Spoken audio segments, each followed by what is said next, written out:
Ancient Greek and Roman gods and goddesses. Ancient Greek and Roman gods and goddesses. Focus question. What did the ancient Greeks and Romans believe about their gods and goddesses? Introduction.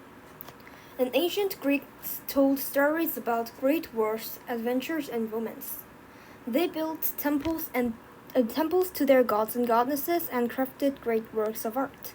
The ancient Greeks believed their gods and goddesses were much like humans except larger, stronger, more beautiful, and most important, immortal.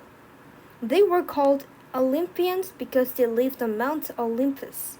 A gate of clouds circled its peak, allowing only the gods and goddesses to pass. Like mere mortals, the Olympians enjoyed games, music, art, and fancy jewelry. They fell in love, married, and had children. They even argued and fought with one another. Sometimes they disguised themselves as people or other animals when visiting Earth to trick humans into believing and deities were mortal. The trickery was a way to test humans. The gods and goddesses helped heroes, honored people who honored them, and punished those who didn't. These deities were the basis of Greek and Roman religion. More than interesting stories, Greeks prayed to and worshipped these gods and goddesses. Zeus, gods of sky and weather. Zeus was king of the Olympians, god of sky and weather, and the mightiest of the gods. All the other gods had to obey him. Zeus had not always ruled the heavens. He led his brothers, Poseidon and Hades, to overthrow their father, Kronos, and other titans. After the Titans' defeat, Zeus and his brothers divided up the world's rule. Zeus won the contest to become god of the sky. Thunder and lightning became his weapons. The Greeks believed that Zeus protected the kings and rulers of earth. He watched over everyone to uphold law and protect those who were wronged. Poseidon, god of the oceans. Poseidon was the ruler of Earth's oceans. His kingdom suited him because his mood changed as quickly as the sea. When he was angry, Poseidon soothed storms and earthquakes with his magic trident. With the same trident, he could calm the waves. Poseidon roamed his kingdom in a golden chariot pulled by horses in the shape of waves. One story says Poseidon created the first horse while trying to impress the goddess of the harvest, Demeter. She asked him to make her new animal, one more beautiful than any other. When he made a horse, she was delighted. Poseidon was delighted too, so much so that he forgot Demeter in his hurry to make more horses. Hades, gods of the underground. Hades won the realm known as the underworld. There he ruled as god of death. He made sure the dead were properly buried. The earth's hidden wealth belonged to him as well. Gold, silver, and other treasures buried underground. Most Greek gods lived in palaces, but Hades seldom left the dark underworld. He asked Zeus to let him marry the lovely Persephone. When Zeus agreed, Hades carried her to his palace. Persephone's mother, Demeter, threatened Zeus until he ordered Hades to return her daughter to daylight. Hades obeyed, but only after offering Persephone food from his underworld kingdom. She ate several pomegranate seeds, which required her to return to Hades' realm for a few months each year. Hermes, god of merchants. Hermes, god of merchants, was a son of Zeus and the only god besides Hades allowed into the underworld. When someone died, Hermes guided the person to Hades' realm. Any similarity to Hades ended there. Hades seldom spoke or smiled, but Hermes loved to talk and play tricks on people. While still a baby, he tiptoed from the mother's side to steal his brother's cows. He covered the cows' feet with bark to hide their tricks and tied brooms to their tails to sweep the ground behind them. Hermes' quick wit and clever tongue so pleased his father that he made Hermes his messenger. Zeus gave Hermes winged sandals and a winged golden cap to speed him on his way. Hera, queen of the gods.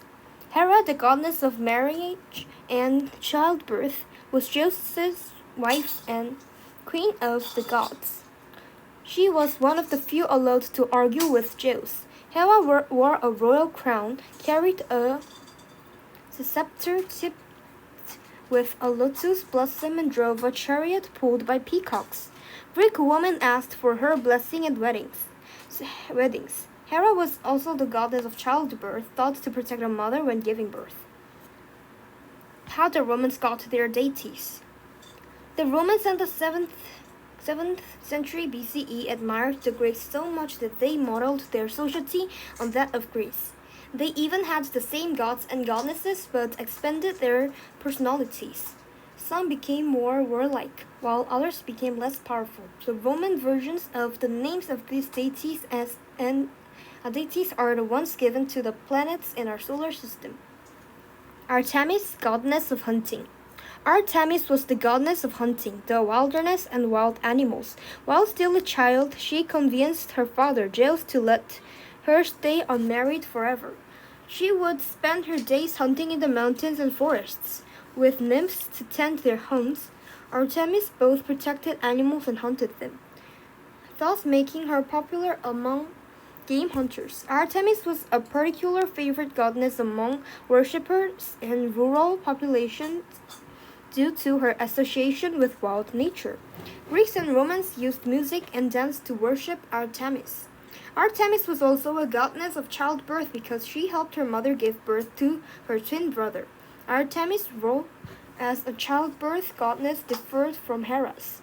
Hera protected the mother and Artemis guarded the newborn baby.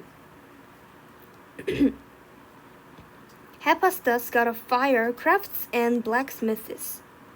Hephaestus was the god of fire, volcanoes, crafts and craftsmanship, and blacksmiths.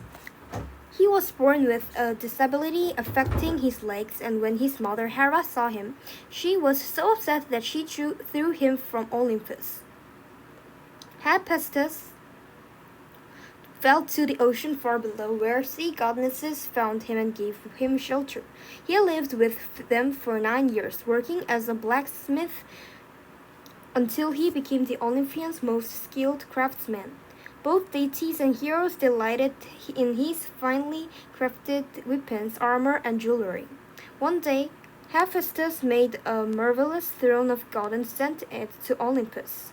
When Hera sat on the throne, hidden springs wedged her in place. Hephaestus had made a trap to punish her for throwing him away. Aphrodite, goddess of love and beauty.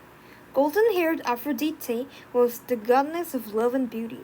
She had the power to give birth, beauty, and charm to those who pleased her and make anyone fall in love. The mischievous child god Eros, called Cupid by the Romans, was her son. When Hera was caught by Hephaestus' trap, Zeus offered Aphrodite's hand in marriage to whoever freed his wife. Unable to resist Aphrodite's loveliness, Hephaestus came to Mount Olympus to free his mother and marry Aphrodite. When they married, Hephaestus made Aphrodite a metal belt woven with precious gems and magic. Its power made Aphrodite completely irresistible to both gods and men. Ares, god of war. Ares, the god of war, was a son of Zeus and Hera. He was a fierce, strong warrior who wielded a gigantic spear. Ares loved the direction and smells of war. Sometimes other gods and goddesses chose one side to support in battle, but not Ares. He didn't care who was right or wrong. Sometimes he even switched sides mid-battle. Ares loved fighting for its own sake. Ares did not get along well with many of the other Olympians, most of whom hated his altitude and violence. He was often found with his sister Ares, the goddess of discord, who had the power to stir up war. He was also in love with Aphrodite, who loved the handsome god of war more than she loved her husband, Hephaestus. Athena, goddess of war and wisdom. Of all Joseph's children, Athena had the strangest birth. She sprang from Joseph's head, fully grown and dressed in golden armor. Athena became Joseph's favorite child, the only one allowed to use all his weapons. Athena was the goddess of war who gave leaders good advice. The Greeks also believed that she was responsible for many types of wisdom. They gave her credits for inventing arts such as spinning, weaving, pottery, and cooking. For farmers, she invented the plow and the horse's bridle. Her talents made her a symbol of justice and morality. Athena was the patron goddess of Athens, a city named in her honor. The city held a yearly festival called the Panathenaea.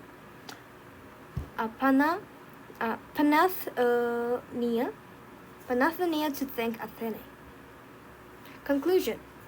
The Greek gods and goddesses held a central role in ancient Greek society, inspiring countless sculptures, temples, and other works of art, but their influence didn't end in ancient Greece. Not far away in Italy, the Romans modeled much of their society on the Greeks. Even modern people look to ancient Greece for ideas for their temples and statues. The first Olympic Games in 776 BCE were running contests held to honor the gods and goddesses. They gave rise to today's Olympic Games. In fact, ancient Greece is sometimes called the birthplace of Western society. The ideas illustrated in Greek mythology helped shape the way people think and interact today.